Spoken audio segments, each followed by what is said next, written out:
روزہ یہ ایک ایسی عبادت ہے جو پوری ہوتی ہے اللہ کے ڈر سے. کوئی دنیا کا قانون، کوئی معاشرتی دباؤ، کوئی گھریلو دباؤ روزے کو پورا نہیں کروا سکتا. آپ اگر کوئی انسان یہ چاہے کہ وہ روزہ نہ رکھے تو ٹھیک ہے، سب کے سامنے سحری کر لی، سب کے سامنے افطاری کر لی، کمرے میں بیٹھا ہوا ہے اور جا کر اس نے پانی پی لیا، فریج سے نکال کر کون دیکھنے والا ہے؟ چپکے سے کھا لیا، کون دیکھنے والا ہے؟ سوائے اللہ کے خوف کے کوئی انسان روزے کو پورا نہیں کر سکتا. اور یہ ایک ایسی عبادت ہے جو ظاہر بھی نہیں ہوتی کہ آپ روزے سے ہیں.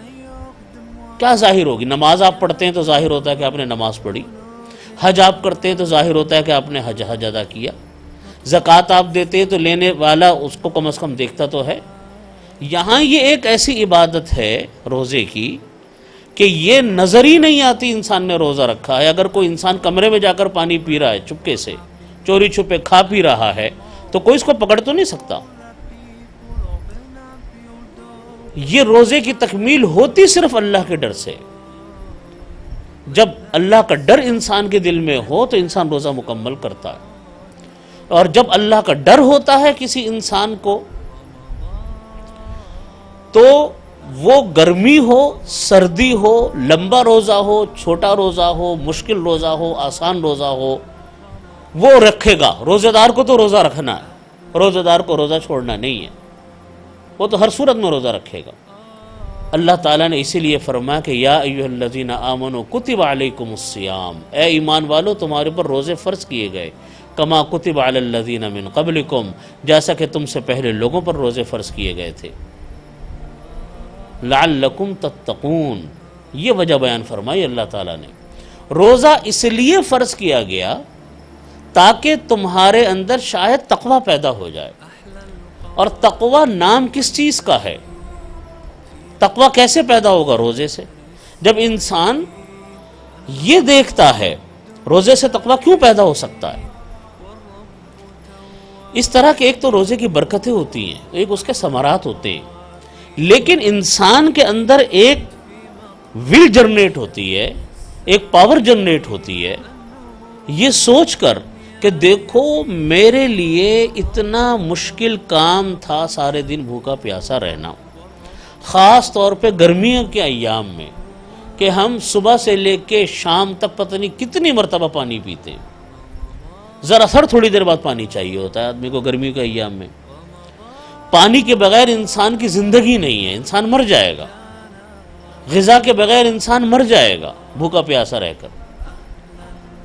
انسان جب یہ غور کرے اپنے اوپر کہ دیکھو میں نے اللہ کے ڈر سے، میں نے اللہ کے حکم سے اتنے طویل عرصے تک، اتنا لمبا وقفہ میں کھائے پیے بغیر زندہ رہا، جو میرے جسم کی بنیادی ضرورت تھی، جس کا میں پورے 11 مہینے رمضان کے علاوہ میں اتنا محتاج تھا کہ تھوڑی دیر بعد مجھ کو کچھ چاہیے پینے کے لیے، کھانے کے لیے.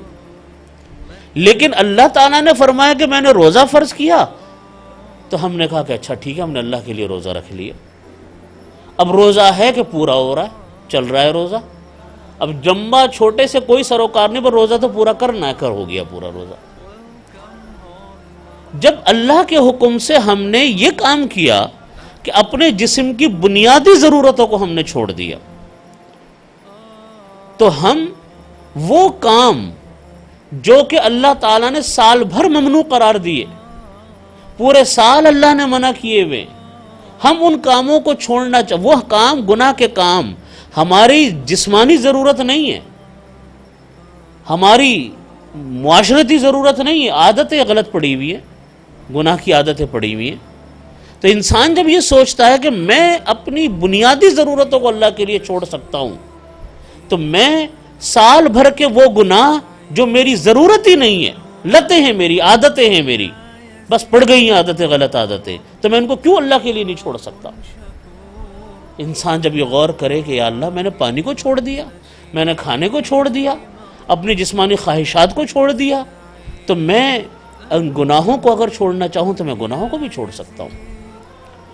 یہ طاقت انسان کے اندر پیدا ہوتی ہے, یہ فکر انسان کے اندر پیدا ہوتی ہے, اور جب یہ فکر پیدا ہو تو اس فکر کی بنیاد پر انسان بڑے بڑے گناہوں سے انسان بچ سکتا ہے, بڑے بڑے فرائض و واجبات کو انسان ادا کر سکتا ہے. رمضان